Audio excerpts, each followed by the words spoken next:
Good morning and God bless you. Pastor W. Lonnie Herndon here. Let's get ready for our morning meditational word.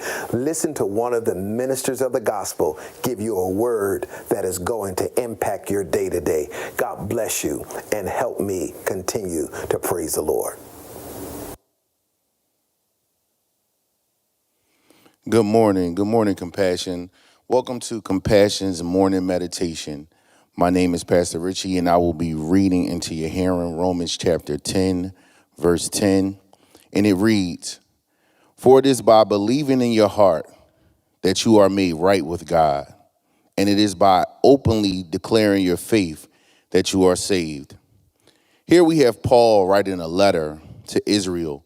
And Paul is writing this letter because he has a heart-filled desire for Israel to be saved by their faith.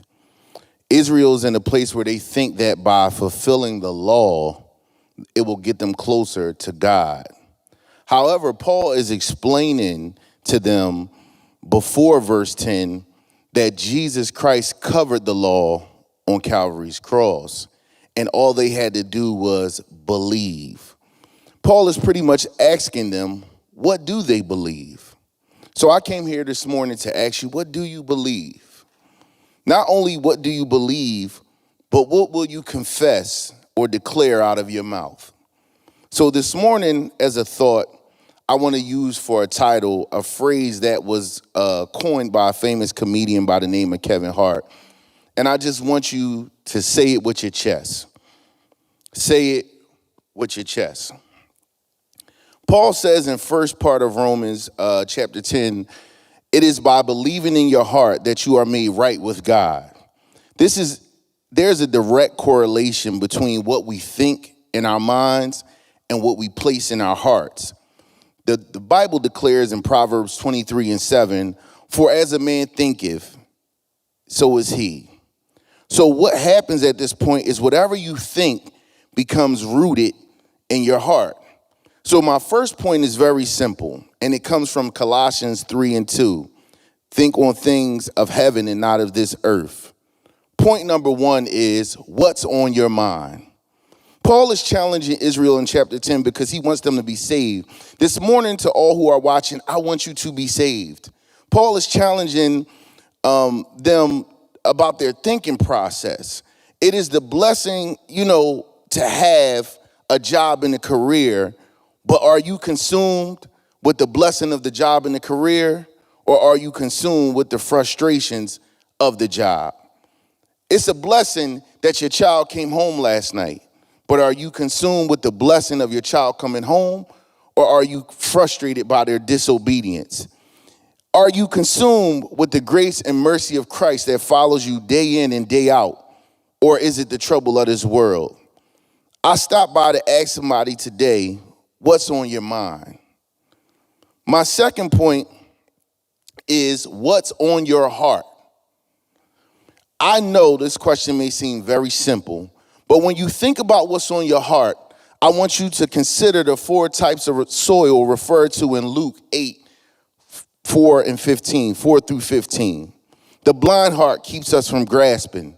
The stony heart, no roots develop. The rebellious heart is partially committed to Christ and committed to the world. And then we have the fertile heart, which is fully dedicated to Jesus Christ. I know we all believe that the soil of our heart is always in fertile position. But can I suggest, just like in nature, the soil is often reflective of the season we are in. I'll say that one more time. The soil is often reflective of what season we are in. That's a deeper message for another day. But think on what condition your heart is in.